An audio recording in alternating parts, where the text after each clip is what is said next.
1 in 13.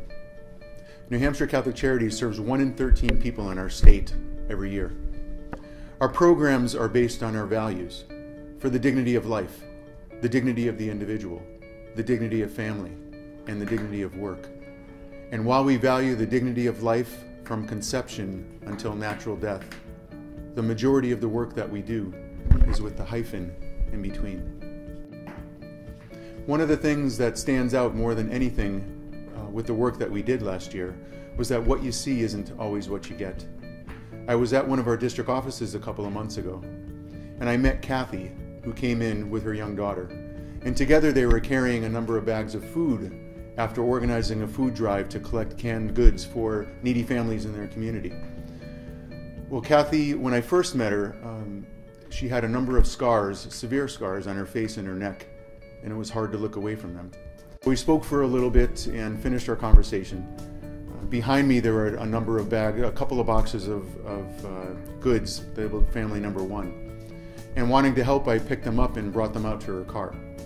When she was walking out there, our district office person, our community outreach worker, had handed her an envelope.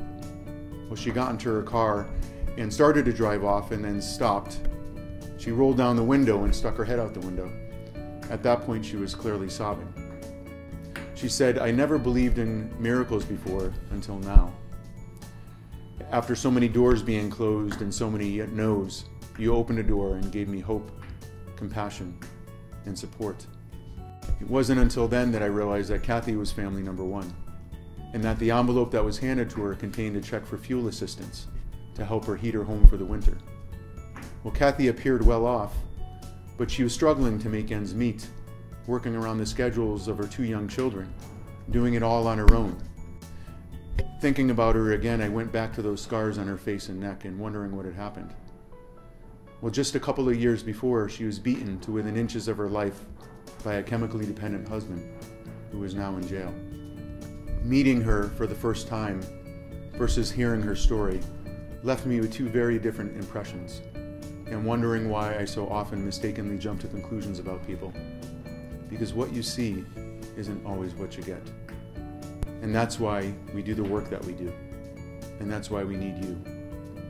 Please consider supporting one of our community outreach programs, or counseling, or our 2014 annual appeal, which begins this month. Thank you.